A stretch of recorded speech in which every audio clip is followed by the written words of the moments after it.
नमस्कार बंधुरा आज के बानाबो बकफुलेर बड़ा। एर जोन्नो आमी बकफुलगुलो भालो करे बेचे धुए निয়েছি और निয়েছি एखाने धनेपाता और निয়েছি काँचा लंका।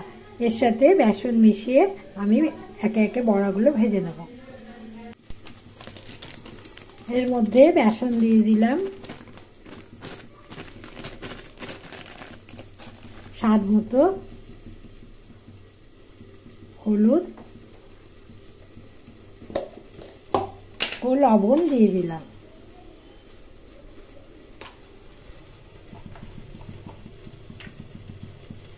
এখন কড়াইয়ে তেল দিয়ে দিলাম।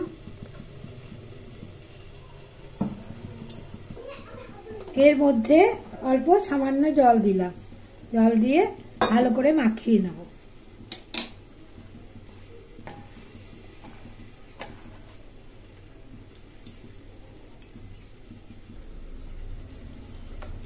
এইভাবে শক্ত শক্ত করে মাখিয়ে নিতে হবে এবং একটি করে গোল গোল আকার করে তেলের মধ্যে দিয়ে ভেজে নিতে হবে।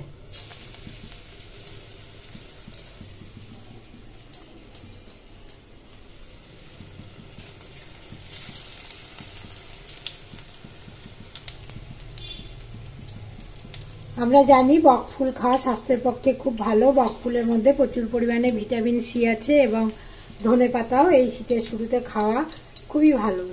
ধনেপাতাতেও প্রচুর পরিমাণে ভিটামিন সি আছে এবং অন্যান্য খনিজ পদার্থ আছে।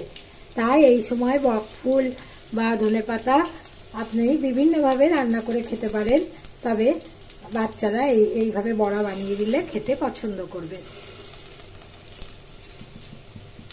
এখন এগুলি ভালো করে লাল লাল করে ভেজে তুলে নেব। এক পিঠ ভাজা হয়ে গেলে উল্টে দেবো, অপর পিঠও ভেজে নিয়ে তুলে নেব।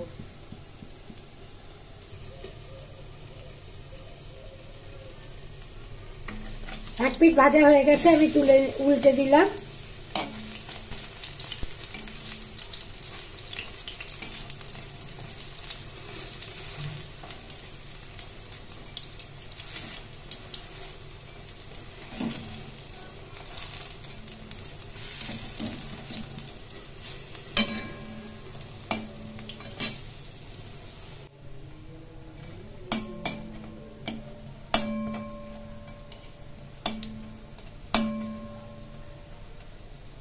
এই বড়াগুলো ভাজা হয়ে গেছে, আমি এগুলি তুলে নেব।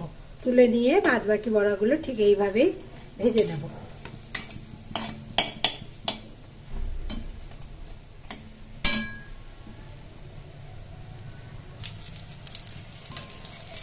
বাদ বাকি বড়াগুলো ঠিক একইভাবে আমি ভেজে নেব।